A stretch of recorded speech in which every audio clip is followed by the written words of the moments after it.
o lo tātou atua e sili lei mea umalava, lo nā lofa ma lo nā ngale lei, wa malutia ai lo tau soifua mo tātou ola, ma whai ai o na tātou au lea maile nei teimi male nei tū la. La vea leo lo leo e whawhiloa i alo i atu ai le mamalu o le tātou e kanisia, mai Amerika, i Samoa, Hawaii, tau mai lava i New Zealand, ma Australia i tu e fia lang, o lo tala whaauto ai whanau le atua, ia e le ngata fo i lea, o si o tātou atunu, o e o lo mawhaina whanongo mai le nei kalama, i so se whata whai taulanga, whapea au nā le atua. O se fianga o le nganga, o na o le awanoa whapea nei, mawhai o na tātou whetu whai ai, i se matau pusili o na tāua, o le faaolataga, ma le faamamaina e le atua, o tangata e se lau fasu whaafe, o le asoifua i lunga o le whonga ele, e au noa ma le angasala. O le upo le fionga le atua, whai mai, e pa u whaafitu le hami o tonu, i le aso e tasi. Ai le ngata i lea, whai mai wanga sala tangata malava, o leo o le vi inga mai le atua. Ai le ngata i lea o toi tau tino le fionga le atua, o le tātou hami o tonu, e pe o le manongi o le ia o le mai. E le mawhai lana whaola ina i seisi. Ai whape whea na whaola ina ma faamamaina i le atua. O nei tangata i se lau faso whaafe, e sa vali lunga le whonga ele, e au noa ma se anga sala. O le tātou mai moa e se whamatala le fionga le atua.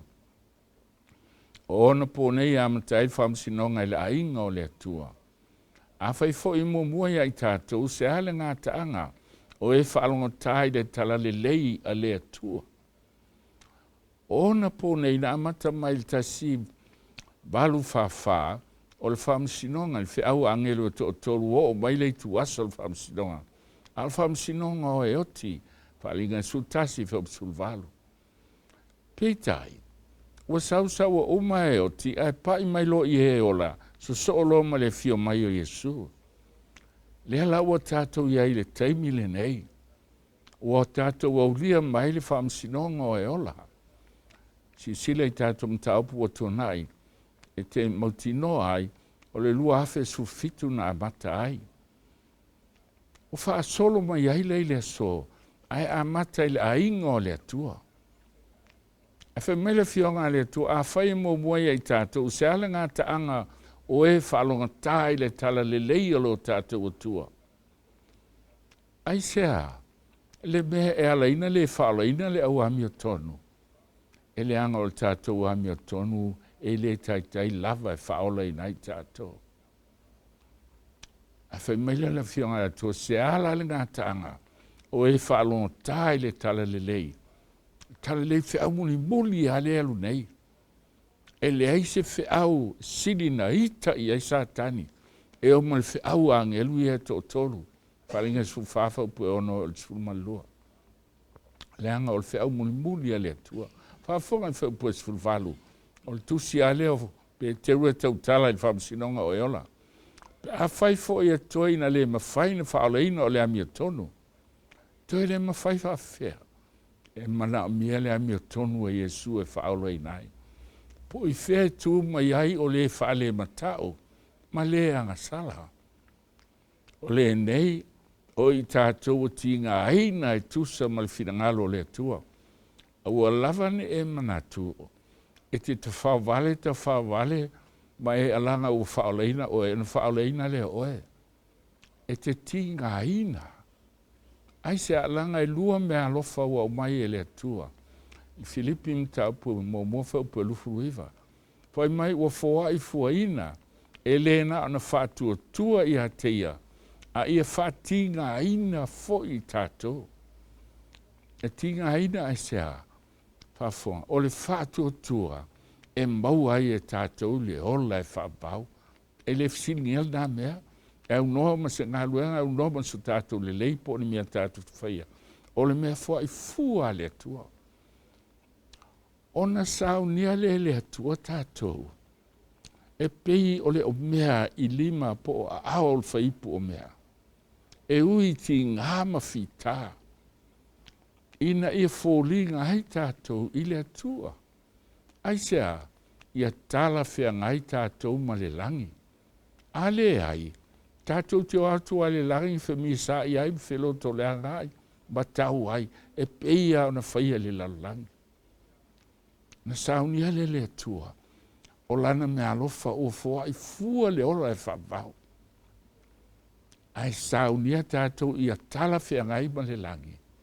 E ala lea I pua ngā ma mea tātou te ui ai. Ina ia sui ai o tātou o langa. Ia mawhai aina tu inatu ma le ami o le lei o tātou lava ola. I le atua o le na whaia I tātou. O ia e faamamaoni. O le faamamaoni lea. O ia e ia le karenti. Tātou te sao le langi. Pea tātou te liena o tau sifia. O le mea le nā e whaitau tu si o Iakopo. Whai mai pe a whaato o toina le ono sai. Le ono sai le te al whalinsu whasolua. O le ono sai o le aupa ia. Le anga tā te ui ia mea. E tā pena I masaunia tātou. O le whanau a le tua I le ola e whavau. O le vai ason te anein tātou te li ai le fsili. Whape whea na whaolaina se lau whawhawhawhe leo te ngata. Whape whea na te ia o whaolaina rātou. Ai whai meltus pa ia e le aistanga tāmi o tonu I lalo le la. Ai whawhea na whaolaina. O mai e le atua o le ate o le whalefta whai. O le whalefta whai lea, o le ala lea, pa mai o lo wala le atua o lo whalefta whai. Whenga fau, o Iesu le ala. Whetalai Ioannis uwhaono, o unei le ala upumoni ma le ola. O lona winga o le whalefta whai, ua whaamatala mai ei le misiona Iesu. Le mafua anga, ma le ngā ruenga na ia whaia, mo lo faaolataga ma lo faaolataga. O le vai aso la lea na te anei, na whaamatala ai o mea whale lima. O le lutohai fafo ma le potu pa ia, e whaamatala ai le ngā ruenga a Iesu. Ma whaasino mai ai le ala tātou te savavali ai. E tasi a le ala. Sila fo I le so. O le whinau lotu, pai mai lotu e sao, tasi ale lotu e sao, o le mātou lotu. Ai le se lotu na maliu mo sesi o tātou. E le aise whaiwhi au maliu mo sesi. Na o Iesu e to tasi. O le ala la leo whaamatala Iesu. Po le ale me whai mai lau lotu. Ale tala whengai ma le ala le en whai mai a Iesu. E te tali tonu I a Iesu. E te le sao. O le tele I o tangata I le whaolaina. Ona o lotu. E le anga tātou lotu e whaasino tātou I a Iesu. A le whalvelave. O lotu foi satania. Mala umai ana mea ele ni mea le tuspa ia. Ina ia whaase seina I whanau o tangata. Vai aso la lean tātou tela noa. Le whatwhai taulanga mō. O le hata o le sātou o Iesu. Ni hiu ai ale si pauntai lunga sātou. Ai sea. Whai mai le whionga le atua upo Iesu tu se Ioan. Whapena si tia mo se le ngata le vao. Whapena si tia le atali o tangata. Mai a tō sina mai a tō tele o tangata. Oe whaaleina. Ai sea. O le whātua tua. Mariko sulontu luono. O le whātua tua. Ma papa tisoina. Oe ia te ia le ola e whawau. Whātua tua le paunta. Salamo mo le montu si o luka. E ia le paunta na I le ola e whawau. O no, mai le baptisonga. Le whata noa lea. Sa whano ili mo whaitau langa I whengang tuai. O le ata o le baptisonga. Whetala Iesu o le whātua tua ma papa tisoina. E whaola ina ia. Whaolinga leo tātou le baptisonga. Whaatino ai le whātua tua I maliwa Iesu e o lai. E whaatino ai wa salamo ma la wha I le ansala. Kalatia lua wha upu. Ngā ruanga lua wha upu e tolsu valu. I nā salamo ia. Ma ia taitasi paptisoina o tō. Ona mo le whaamangaloina o anga sala, ona maua lea o tō le mea fua i fua, o le anga pa ia. I le aso leana e papatiso ai. Na o mai ele mea alofa le atua. E tau o le anga pa ia. Po le persona lona tolu o la inga atua. E nofo i te tonu i ate oe. E feso soani i ate oe ma tai i ate oe. I aso uma tai tōtasi. Ona e ufale lo lele e kalisia. Ua ele ato la au. Ile me silin pa ia. Ma mea fale e tolu ile mea pa ia. O le mea pa ia la, le ua e ufale atu, o le hata o le e kalisia, a le atua. E tolu mea fale o lo o iai. O le lau e iai a reto i le whawheteina. E lua ona whaptunga ta i ono a reto mai le tu a inga tasi o Israel. Ta i tasi le a reto. Se fulu lua po o toi a reto. O i tu a inga se fulu lua. Wa atoa i ai le whanau a tangata. Po le atoa i ai o i tu a inga se fulu lua o Israelu. E whawhangaina i le fionga a le tua. Israel whengi tuaina ai le manai. Whengi fōu. O le manai, o le fionga lea le atua. Ma Yesu oi o le manai na alifo mai le langi. Ai te whitalai fo Ioane ono na sultolu. E lea o ngā lo tino se me a o upu. Upu o le fionga le atua. O whawhanga ai o le tangata fōu. Na whana wina le vai o le baptisonga. Whawhanga le tusi o Peteu i le swa susu o le fionga le atua.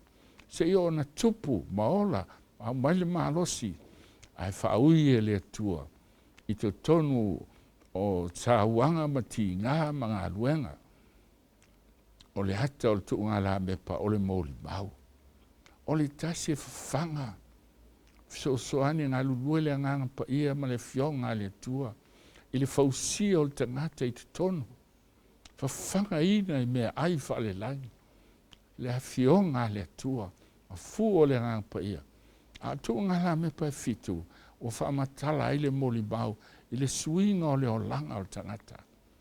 O ana ngā luenga, o lana au auna, o lana tautua i le tua. Ea, whaalia i tuunga la me pa fitu.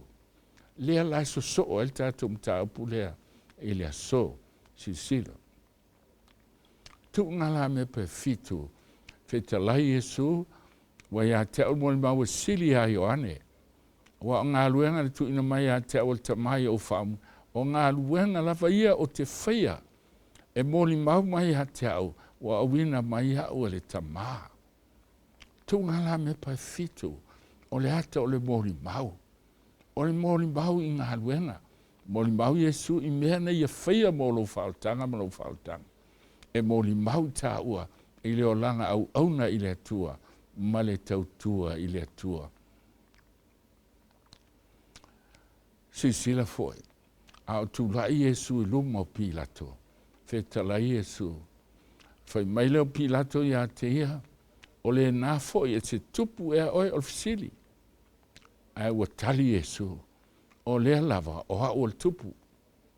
O le mea le neina whanau mai ai au. O le mea fo le neina o sau ai lalangi. E ai Yesu, ina ia o moli mau le upumoni, sa moa se ua tunu pele. Ua lotu sa tani ua tele le mau lotu. Peitai, e tasi a le upumoni. Le a le upumoni, Ioane sulfafa pono, fitala Yesu o hau o le upumoni. Ioane sulfit, o lau fionga, le fionga le tua, le upua Yesu. Salamon se lau suif, se lau whalua, o le mea moni lau tulafono. Tulafono se furu le atua, o le whaavaiolo na malo. O le malo o le amia tonu. O le to o le malo o le atua. O le amia tonu, e peru mta upu momoa. Whafonga la. Feta lai Yesu o le mele na whana wai, o le mefo i lea, na sawa i lalo langi. Ia moli mau i le upu moni. O le ngā luenga satani, o le moli mau i me pepelo. whaawhiwhiloi le upumoni. Ina ia lost ai tangata, ma confused ai tangata, ma le ilo ai tangata, po o whele sao. Pei tai whai tau le whionga le atua. O le upumoni le nā. Wale ngata nā whio ma Iesu, ai wa ia moli mau, e ala ila nā whionga. Kari tia lima alo na whaupue ono, a wai le seanga al peritome, po le peritomeina. Whenenga tuai, sa avel tangata o whenenga tuai, e ala il peritome. A al whenenga fau, wa sui. Ia whafonga la, whenenga tuai, a umana peritome, ona e whengai lea, ma ngā luenga o le tula fono ia Mose sa whaiata, a e angasala whaile taulanga. E tolu ona vaenga, tula fono whaale nuu mo Israelu lava ia. Tula fono le soifua maloloina e whengai whaamai. Le o sui tulangai whale mai le so, o sui tulangai tula fono le malo i le so. Ma le vaenga lon tolu, e ta o ceremonial laws, po tula fono sa whaiata i le maliwa Iesu. O le whenga tuai lai, umana peritome oe, na e tō anga le i tula fono ia, e te o lai. A ua sui i whenga i whauna o maliwa Iesu. Ua leo le peritome, o papatiso tangata, o nā lea, ua leo le tula fono a Mose, ua ma tu i whao sa tau a kalose e lua whapasu wha. Ai taua o le whātua tua, ai le se whātua tua mate, o le whātua tua e matuanga lue i le whātua tua. Sila fo i tātou. Whai maile, ele ngate ngā lue ai sa mawhatia mati ngā ina. E peru sultasi, po tolu ono le whaasfulu. E tofta fo ina isi tau e monga. Sasa ina, nono tanga, tu ina i whare pui pui. Ai sea, na ui nisi e to tele i sa wanga. Ai sea, leanga ele ngate na whātua ai whati ngā ina. O ti ngana, e sui ai. Sila foi tātou, li tele o suinga o tu lai mai. Ona o le COVID-19 e usau. O sui ai. O le ua amata na whiwhewe whare o loa e utupe. O le pua ngā ma whaina tā. E mafuta malata lata i tananta i le tua. Tele na e o tātou uso o whano.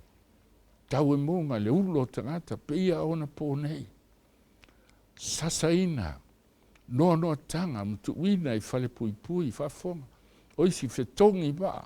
Oisi tu te tonu o ngā la au ai ili o ngā la au. Tofo ina e whasio tia le pelu. Whea i solo ma ofu i pau ma moe ma oti pau oti. O lai toto. Ai wha ofu ai.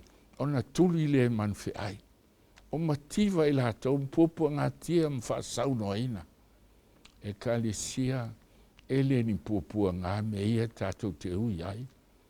Ai o puapua ngā tele, whai mail ngā luenga si fultoru, o puapua ngā tele tātou te o tuai i le manuia. Ele au ngāle lalo langi o no o iai o i la tau. Le maus fia nei lau langi. Na whia i solo i la tau i vao, maunga, maana, malua, ele e whafo. O i la tau maia, o e na tau le lea, o na e whatu tua. Aina le maua i la tau le mea na whorofolaina. Ele i maua i la tau le ola e whavau. Ai se ha o la e moe ai ele. Ina ua saunia, ele atua se tasi me sili o na le lei mo i tātou. O le ale me le leimo i tātou i e ola i le so. Ina ia le whaato o toina i la tau. Ele le aso o tu mai ai. Whaapehia o tātou. Ina ia le whaato o toina i la tau. Pe a le i ai i tātou. I le aso e whio mai ai e sua tu mai la tau. Ua whaato o toina. Ele tu mai ma le tino mai. Ele tu mai ma mawhatianga na iai. A o le tangata fōu, whaatasi mai tātou o e ola matutoe i lea la vaso. Sila fo il whaalinga lea e ono whai upu e iwa e o sutasi. Talaina e alo na lima o wha mau whailonga. Ono ulole i lalo le whaitalanga. O anganga o ena whasiotia ono le fionga le atua. Ma le mauna la tawhi mau. Wai, wala tau alanga ma leo tele whape atu leli ie. Le pa ie ma le whaamaone e tele whaamasino e man tauilo mātou toto. Ie no nofo i lalo langi se ia whea. Tangata ia na sawa aina i teimi o sawanga. Mai le lima tolu walu tasi fitu i walu. Ile whaamawha ilonga lo na lima. Le whaatusa i le solfonua. Wa umma solfonua i lanu sama i lanu o leoti. Awa tūlai mai le whaatwhai tau langa. O le sacrifice, altar of sacrifice. Ei anganga po tangata. I lalo le whaatwhai tau langa. O i lato ia wa umma na whaisiotia. Ai whai mai o lato tangi. Le atua i te le whaamasino ea. Ie no nofo i lalo langi. Ma tau ia lo mātou toto. Whaafonga i tali. O fo ina ia i te lato taito tasi ofisina. E mau e lato leo lai whaavau. Ofu la me tonu. Whai ati e lato i lato whaatali le mu. Se ia toi titi. Te ia toi titi a whea. Se ia atoa mai o lato uso au ona mo lato uso. O le a fasiotia peio i lato lava. A sa moa o lo o. Whai tau mate e luful wha. E sausa uafa i longa.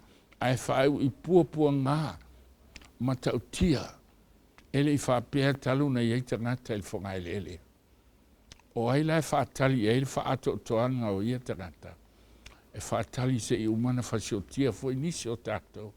Whaapeo i lato. Ona whatoa whaato to ina whaatasi lea. I le aso o whaamsinonga. A o le i fio ma Yesu. E wheso i lua whaupu e valu o le sifuru. A wā le alofa tu nou wha le nai o tōu i whātua tua. E le mai a te o tōu fo i lea.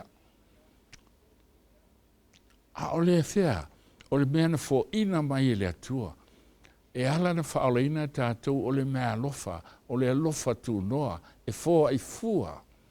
O le mea alofa le atua, mo i lātou e whātua tua.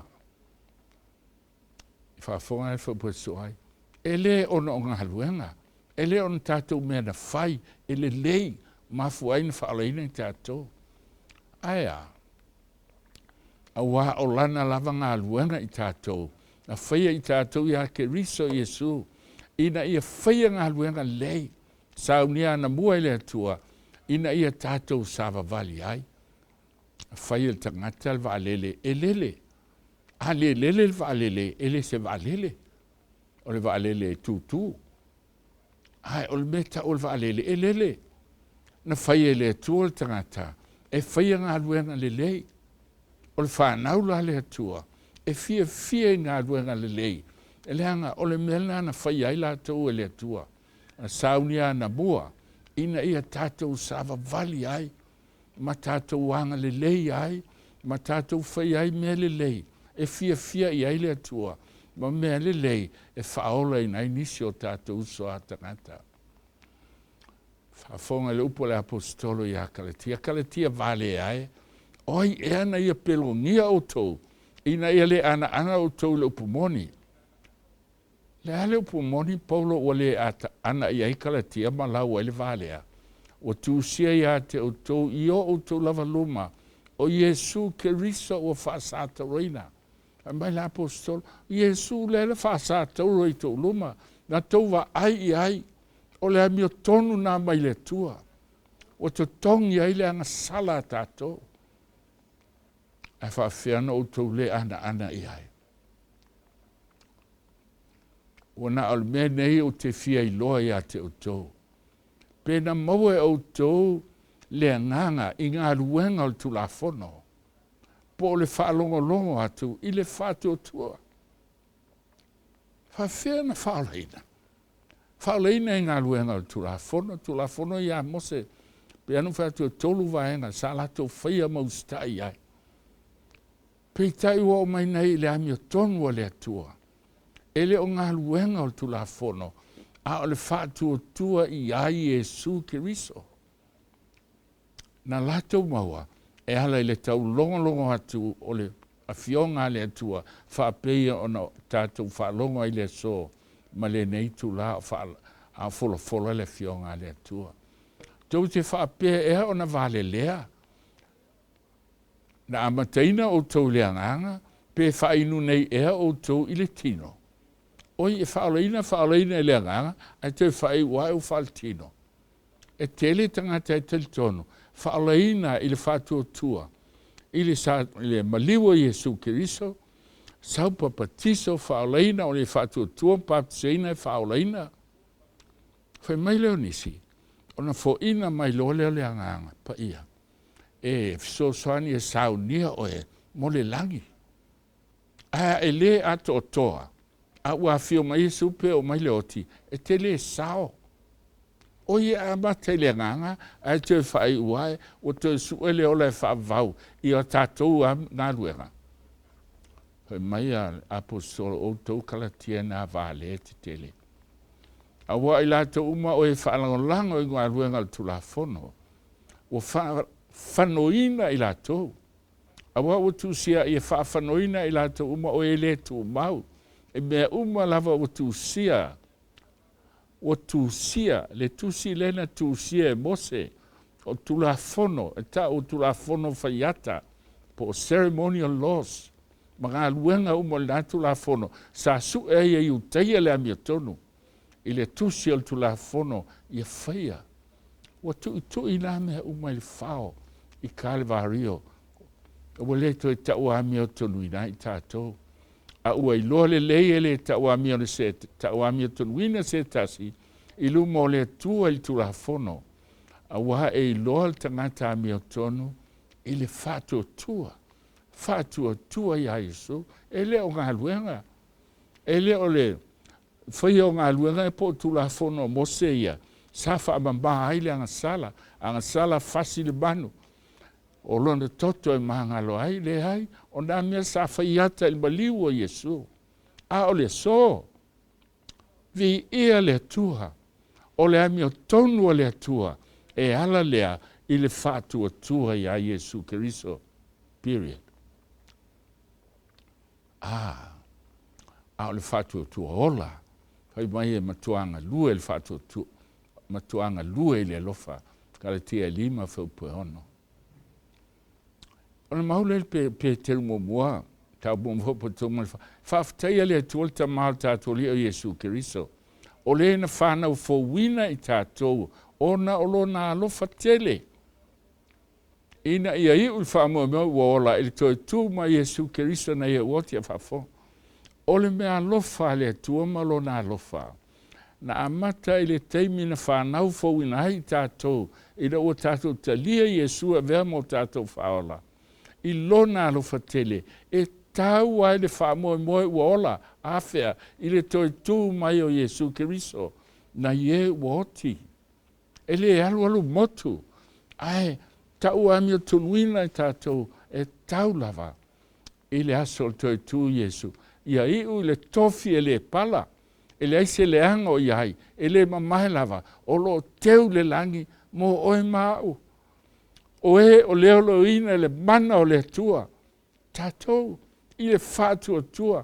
I au le ola o saunia. E whaalia mai le i ona pōenga tai. E le whaoloina tātou la whai. Le ai. Tātou pale la o teu le langi. Whai mai o e leo ina i le tua, i le mana.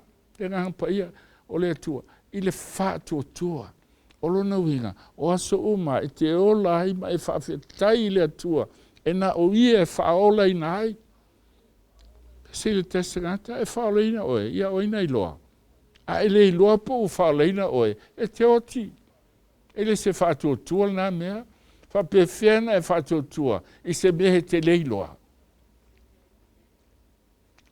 Whātua tua lena e te lea ina ai Iesu Kiriso e vea mo whaola. Se i ona e ui ai le vai o le baptisonga. Ma e sa vali ai o mai le so. E mau i ai e sulo whatuatua. E te ui puapua ngā. E te ui me ti ngā. e te whaia le finangalo le tua. A lai leo o le mbana o le ngāpa ia. E tau ai o na pō, yasu ngatai, e whaia il whaamsinonga, so o ma le fio mai o Yesu. O le nei whape o no o mai o le angasale laulangi, i le tangata e to tasi, o le oti foi o le angasala, o no o mai le o le oti tangata umalava, awa o angasala umalava. Le se e le angasala. Whafonga la, o le tula fono le tua, kasi e o le sifuru, le antu usia e, i papa maa e le a ao le tua.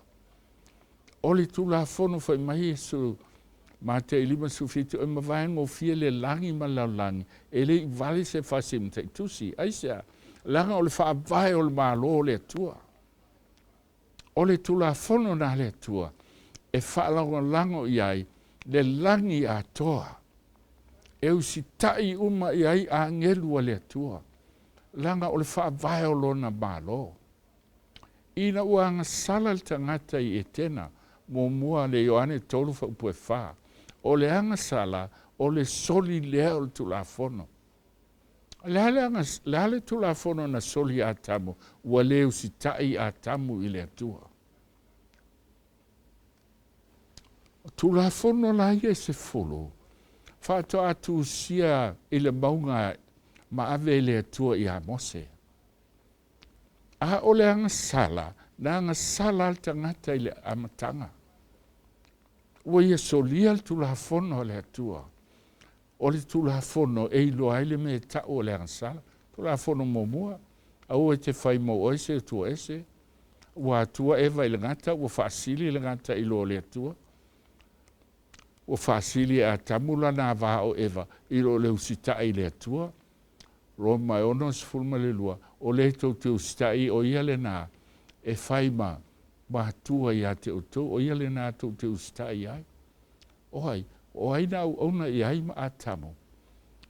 Sa ona i le atua. Sa uloa le ngata fasiselo na va.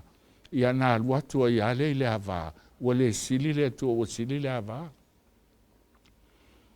O tulafono lana, na mafua ai no fi mai le anga sala. Langa o le anga sala, o le soli le o tulafono le atua. Nea whafonga, o na tātou oti ai lea, ai sea, langa o tātou o le whanau mai a atamu. Ai sila foi, e le eise tātou choice. Ana eise tātou choice, e le eise si e fia whanau mai e oti, o no le anga sala. E le se si o tātou e fia whanau mai se lalo langi anga sala. A o tātou whanau mai ma le anga sala.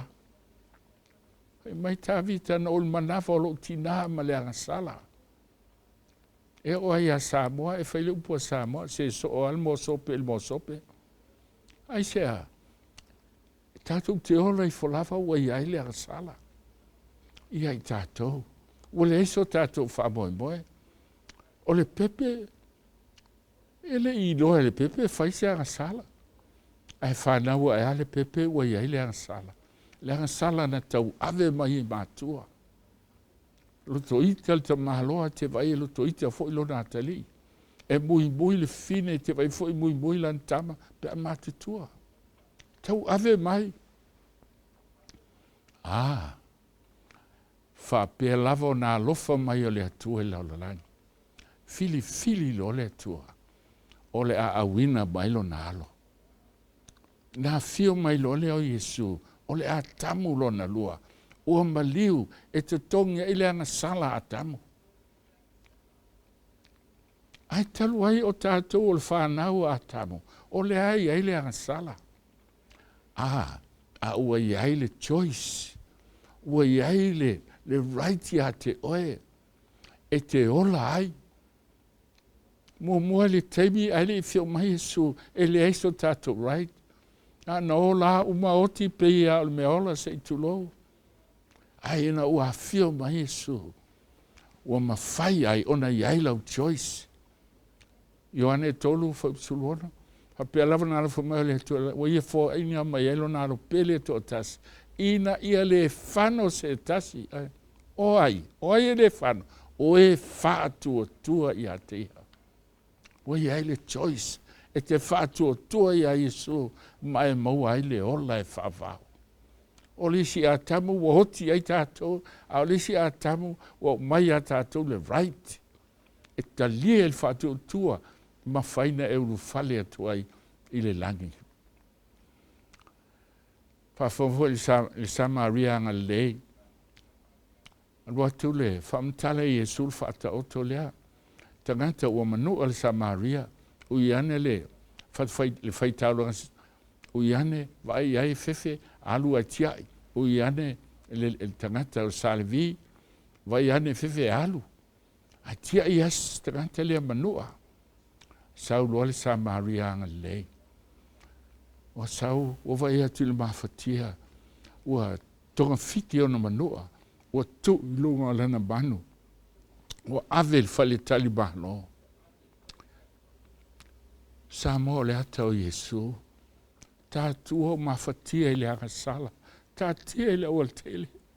Le eise wha moe manua i le angasala. E o tia i lava. A o Yesu ua hafi o mai. Fua i mai lona sohifua. Malona hola. Ina ia tongi o la ia tātā angasala. O ia tonga fiti fo ina mai le ngampa ia. Ua ave il fale tali malo o le ata o le kalisia. Te savali ai, mga lua hei mantangata e tali tonu whaatasi, au na whaatasi. Ai te whai mai le tala le upo isa o le Samaria. Ai se mea e te toe whaatau ai. Na nofo matausi fale tali malo. No ole ole alua ma e si me te fai o tau iatu iate oe pēa to sau. Ai taua na ave e te nari e lua. Ai se ha o te nari e lua o le hata o mōli mau e to o lua lei whaalinga e sifuru mantasi. Le hata o se lau whawhaafe. Oe o le alangaina le toe alanga muli mo le whanau o tangata. Ai e se me he toe ai o le fio mai Yesu. Ma o mai le taui o lana whanau o e na whaatua i ate ia. A wā o le taulanga e tasi ua whaatua toi nei o i e whaavau o e ua whaapa i eina. Tasi a whaafonga. Tasi a le taulanga i Kalvario ua whaatua toi nei le tangata e whaatua i ate ia. O mangalo ia nga sala o tonai, o mangalo ia nga sala le teimi nei, o mangalo ia nga sala tae au e o il whaavavau. O le taulanga e tasi whaato toi nei o ia, o whaato toi nei e ia, e whaavavau o e ua whaapa i eina. O loo mōni mauma e fo i le ngā pa ia i tātou, ua uma o na mua i whetalai mai o ia. Fitalai ma toi moli mau mai le nganga pa ia i ate oe, ua whaolaina oe, ina ua e la fwa i atu lo wola, sala mōma le whaatuatua, ta lia Yesu e ui le vai o le baptisonga. Whafonga. Whengainga tuai, le sa perito meina, no si whengainga ai le atua ma Israelu tiro. Aina uma lo le whamtalanga le ale. Ale tua. Fai mai lola fai posfulu ono. O le whengainga le nei. O oe lea na papatiso le whengainga fau. O oe lea ua whaato toina e le whaapa ia ina e whaavavau. O te o sia le whengainga ma oe. O le whengainga le nei o te o sia mai la teo pe ama vai aso. O le whetalai mai le. O te tu inatua o tu la fono i o la tau mafau fau. Whengainga tuain tu sia i papamaa. Al whengainga fau lea tā te ola i le so. Tā te leo te ola i whengainga tuai. Lea ua ola i whengainga fau. O te tuina o tu la fono. Oi ua lea o ngā tu la fono. Oi a oa ai a mea ua tu sia i le atua. Sa tusi papama. A lea ua tusi i lau loto. Ua tu sia i lau mafau fau. E ita i a satani. E langa ua lea o ngā. Pei tai. Ua tu sia, e le ao le atua e ala le ngāpa ia, i lo mafau fau e te manatua, polo inga wha, ia e manatua le sapati, ua ngalo i tangata, ua tausi le aso ese, le aso ale fili. Au tuina ele tuala na whailonga, I lunga o mafau, lunga o le whai ai, o tangata o le tua, o e whātua tua, o e tani tonu, o whaolaina I la tau, I le whātua tua I a Yesu. Kalesia, o le tala fia, le tala le lei, o le tala o whaolaina I tātou le whātua tua, o tu sia le tula whono le tua I o tātou loto. Ma tu sia I o tātou mafau, e lei lole la langi. Le whenga o sia whafonga, e whaupa so ai, sfuma fitu, on te whita lai mai lea, o ala tuanga sala foi.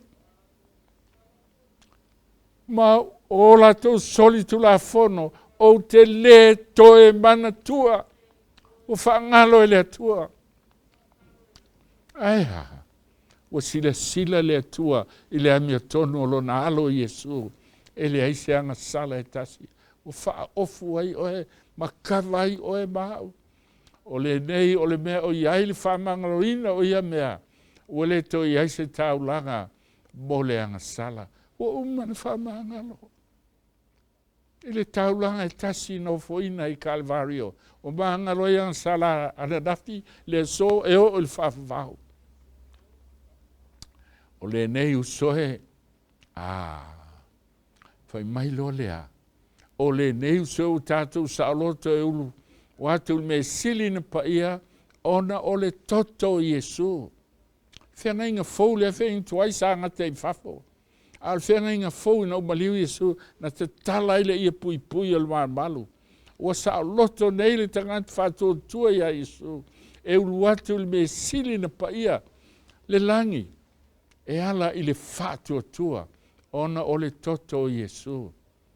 Whaingoa I le ala fau e o lai. O whaavanoa ia mo I tātou le ia pui pui. O lona lava tino lea. Le ala fau, le ala o le saulotonga. O mawhai ai, o na tātou o hatu pai atu I le me sili na paia. A o tātou, o tangata anga sala.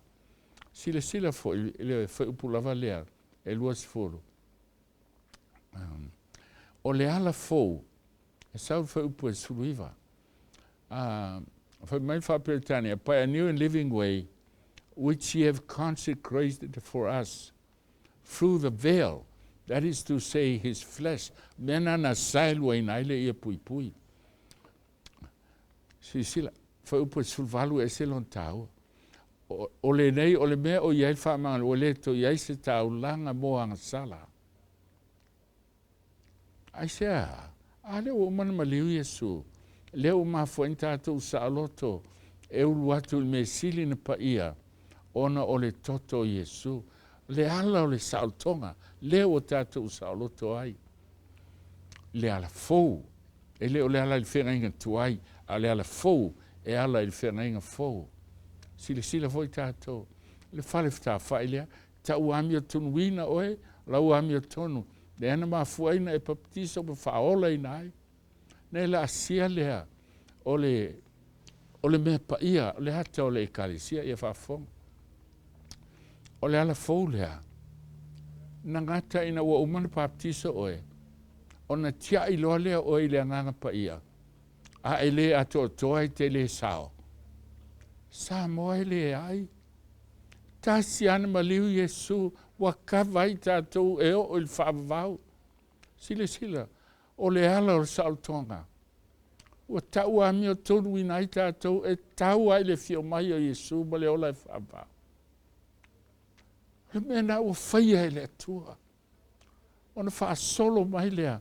O la o ai le fionga le atua te ai ai so uma. Ma mau ai le malosi o lo tino. Ai le ngata I lea. O le tunga la mepa. Lea la o tātou so o to el nita o le tunga la mepa. O le mori mau o ngā luenga. Whaia I tātou ina ia whaia ngā luenga le lei. E fionga le tua. E ai, bau ai le malosi. O le tunga la mepa o le hata. O le mori mau. E pila I masol. E ui ai puapua ngā. Ono se fulu miliona al whanau e le tua I teimi al pōngi sā. Na whasi o tia.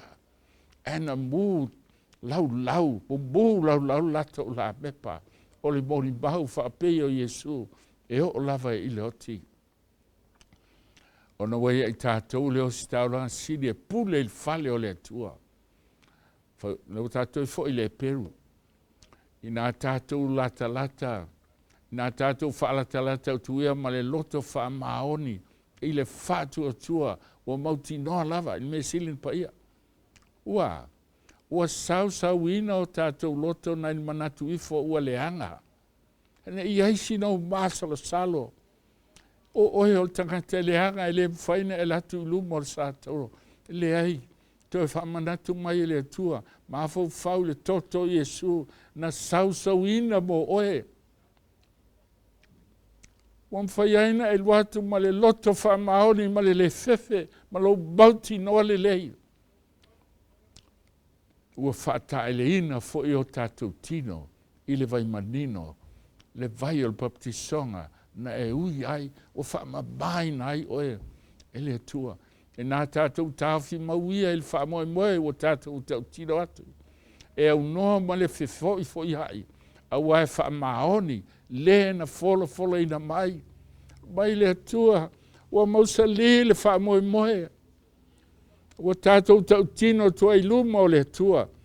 So ia le toi fefo i ai. Leo langa i ai, tau te o i le tua talu ai le o masalo, po e ora pe le ai, ona fefo i ai le luma tua luma. Awa e alu man mautinoa lo faaolataga. Po a me tongi mai el fili, o a upu tangata, o a pupu ngā e o le oti. O mausa lihi lo whaamoe. Le anga o whaamoe e whaavai a Yesu. E le whaavai se lotu, e le whaavai se whaiwhiau, na whaavai a Yesu Keriso, o lo whaamoe. Si sila lai me tupu ia te oe. Ia tātou mana tu nātou fo o leisi. Ina ia tau whaatupu i le lofa ma le anga le lei. E ala na tau i misa, ona o satani le pu le o langa. Ai ona e mauti nolo whaamoe. Ua e lofa i tangata uma. E o lava i e anga le anga mai, e iai le alofa i hate oe. Ina ia tau whaatupu ai le alofa. O aso uma i te whai ai, ma e lofa i lisi uso a tangata. O le tupu na le alofa, ma le ngā luenga le lei. E leo toi mamao na whaamalo sia le i sa moa ma laulangi, le tau singa le sa. Ai se ai ala ina nau sa tani e whasio tia le whanau le tua. Langa o lai eil whai longa le tua. E tā hofi ei lape a sausauanga e le ai. E moli mau altasi, mo lesi. Moli mau le tua. Ina ia i loa e le tangata e whasio tia o e alofa Yesu i atea. Ma fuanga le aleina e tausia le sapati. O le whai longa e le whao le tua mo tangata. Ia te oele anganga whamahangala. Ia te oele anganga alofa i anga le anga mai. Mana tu natu lesi. Ia tau whaatupu ai le alofa mangalu anga le lei na whaia i tātou e le tua. A ua le lafo ina le whaaputputo ina i tātou. Pei o le mahasani anisi. A ia o tau whi wha mawhana whanai. Pafonga. Ia tili ai foi. Ona o tau whaia whaapea, ina ua o tau loa ua lata mai le aso. Tō tele whai mai a tau, se ua mānei a fwoi lea, te tau whaia nā lotu, tātou lo lotu ai le whale. O so a sa tani ma le nā mau i a te oe, i e mantua, le upua le atua, aua le lafo ina, le whaputputo ina i tātou. Pei o mahasani anistangata e le fioi ni lotu. Ai au tau whi mawhan whanai. Ia tili ai foi on au tau whaapea. Ai sia, o tau loa, ua leo toi mamao. Ua lata le tu la, ua lata le teimi. A waha a whai tātou te anga sala ma le loto iai. Pea uman talia le malmalama o le upumoni, ua le toi lava se tau langa mo anga sala. Lo fitu na whaatali ma le tau tele le whaamsinonga. Whaamsinonga le tau ato toi nahi oe pe le ai, le ola po le oti. Ma le toa samo mua susunu ai. E o te atu. Ma fu angana il tusi o Filipi mo mua. Fai upu e lusu fitu, lusu valu. Fai mai ele fa ma tauina tātou I se me tasi. E la tau o e te mai. Ai sea, o ia I tātou le ola. Ale me te toi fefe ai. Po le ola, po le oti, po le alme fai mai. O ia te oe le ola. O karentia Yesu. I le aso e fio mai ai. E na o Yesu e faaola nai. Faavai o le kalesia n tātou sauai. Fafonga I whenga inga tuai. Hoi mai le tua maunga moli mau. Le ase me le anga o whai e lo nu o Israelu. A whai mai tali a Israelu. O le a elme te mana o le tua. Te mana o povi se afe whai taulanga ia oe. Pe a vatu mātou ulu matua. E whai sioti e maanga loia mātou ang sala o le mele te mana o iai. A tali mai maunga. Sole. Awa te le mafau fau le tua. O faali e a te oe le me le lei. Se ase me fina ngalo I ova I a te oe. Pe ale o ia mea. E fai le ami o tonu. E kale si alefe mai a te oe mao.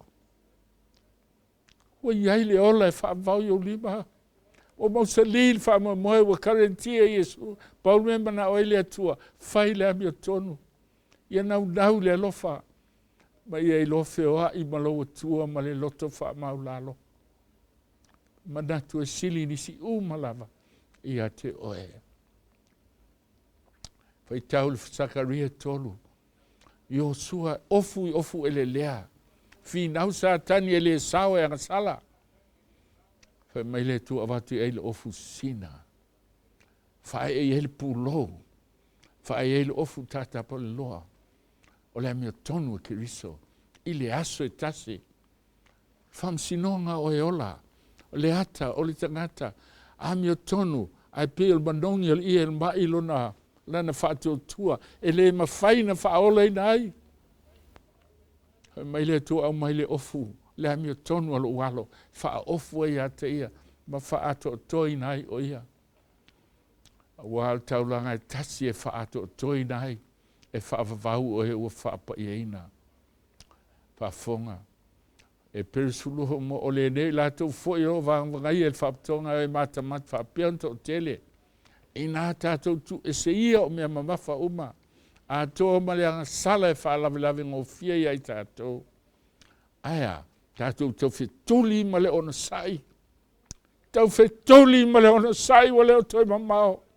Le ala tanu na whatatia Yesu. E ala I whalewhitawhai. Tātou te sāwa vali e ma le mauti noa. Lo tātou whamoe moe. I leo le whaavau. Ma ia vava ai atu I a Yesu. Po a me tongi mai el fili, senta lau vai. Au te vai na mea, tu e pia sa tani fai ana whainga.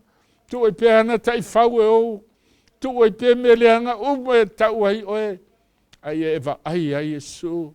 O lena ta ina mai lo soifua, mai le lalo langi o ti ai. Ma lena te whaato toina, I le whamsinonga. A olumana I le aso e fio mai ai o ia. A fai fo e toi le mawhaina whaaleina o le amia tono. O whetu mai ele whaale mantau ma le angasala. O le neo I tātou o tinga ina e tusa ma le whinangalo le atua. Pa o me whinangalo I le atua. I tātou tu ina atu ma le amia o le lei. O tātou lava ola. I le na whaia mea uma. O ia e wha maoni. O ia o le surety. Amu ia o e kalisia Samoa. Whaavai ala ulote whaavai. E na o Yesu e whaole I nai. Yesu na wai te tonu I ate oe. Mo mole o ane lima sultasulua. O le nei lava le mau. O fo ina mai I tātou le ola e whaavau. Le ola lava le wai ate, o tu inati ate uto. Le ola lava lea wai lo na alo. O se wai ate ia le alo. Wai ate ia le ola. O se wai le ate ia le alo. Ua leia te ia le ola. Iei ul tofi ele pala, ele eise leanga, ele mamae lava, o lo teu le langi. To an inheritance incorruptible and undefiled, that fadeth not away, reserved in heaven for you. Sisila fo ile ata, faaolaina o e ala ile sa tauro, o na lea. Mai ai le sa tauro, e tau le me sili na paia, o le ala fou, o tatala Yesu, le ala o le salutonga, o tatou saloto i lalangi, fai talia sa tani maana fai gai fai, po le ola, po le oti, alo tatou no moni, o le langi lea, o te uina le langi, i le aso e fio mai a Yesu. Io le o toi mamao, tatou fale le me sili na paia, mai la apostolo te utina le usoe ono le mita sa ia tau. Ono o tau o uso ia Keriso Yesu lo tatou li. O te oti hai i aso faiso. Ai sea, o le melea e fusi fatasi ai whanau le tua. O so umai le to e pule ia ilo naola. O pule Yesu, a ua oti tangata tuai. Mai la apostolo o mita lea. Mo oti fo iau ia so umai lea unoa. Se io le aso e faaolaina ai o le mea lea pe a ofo le nei tino i vale. Tino o le pea le aso e fio mai Yesu. Ofu nei tino oti tino le oti taunu le upo o tusia. O faamatia le oti le man malo. Le o tie o feo i elo man malo. Le soe le se alo mai le oti. E o i tupu e o lava i tanganta maulunga pol mativa pol mau oa. E o i le oti. A le aso le fio mai a Yesu. E o ti fei e lo man malo Keriso te tonu a lo soifua. Le o tie o fe o ia lo tui. O le tui o le o tie le ansala lea. O le malo sifo o le ansala o le tulafono. Tulafono lea la spela mai ai le mea tau o le ansala. Malona taui o le o ti.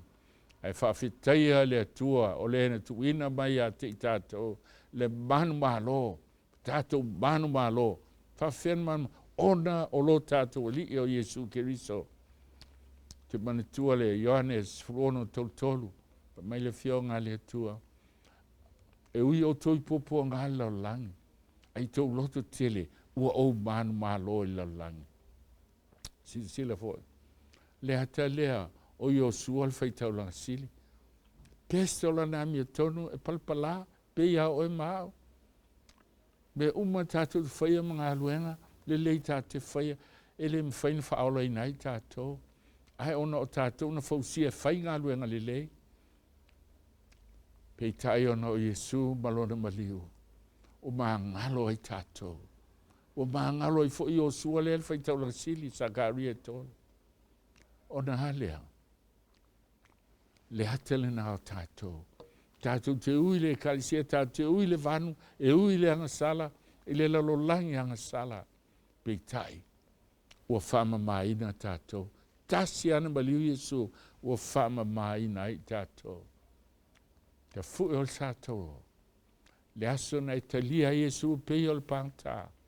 Ma e filifili le ola po le oti lo wola i tu inatu. O le aso na faamamaina i oe. Samoa, e kalisia le whanau le tua i so se whalwhai tau langa whalonga mai. Po le ala ua mi o tonu, o le ala ule lei, e pe o le mandongi o le ia le mai. E le atotoa. E whawhitai a Yesu, i kale vario, o lana mi o tonu, o fitia i tātou, o le ofu nal tau samaanga, o le ofu o le mi o tonu a Keriso, o whaole na i tātou, se io ele aso e fio mai ai. Se lau fasu whaafe i lato. O le asa vali lunga le whangai lele. I le unga le whamsinonga o e ola. Ofu o le amia tonu e Keriso. I le vainga i fafo o le lava i laulangi o ofu lava ia. A ili si le whanga le atua. O le aisianga sala. O sio la tau e le nganga pa ia. I le aso. A ui tātou sa wanga e le o toi mamau. Fa malusia le sa ma sa wanga e o iloti se lau fasu fa afi tangata o e fa maina ma fa ato to ina il fa sinonga la to te alanga ina le to alanga muli o le atato te talo lo matou tamai o le langi ua tuuina atu i lau fio mātou uma taito tasi alo whanongolongo i le nei polokalama. Le atua e po le ala whatawhai taulanga. O le ala tofi pe le ini tofi. Mātou uma lo whanongolongo, ua tutusa i mātou uma. O le whanau anga sala ma le fotu o le anga mastei.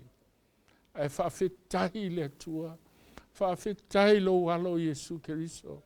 E maliu o mātou māngalo ai, o mātou au nei i lau fia ma le fia, ma le oli, awa o mātou mautinoa, o le langi lo mātou whamoe. O mātou mautinoa, e toi o seanga, o na wheloa i le ama o i le aso e te fia mai ai. Whamanuhesi o mātou o tino pele o Samoa. Whamanuhe o na taitai.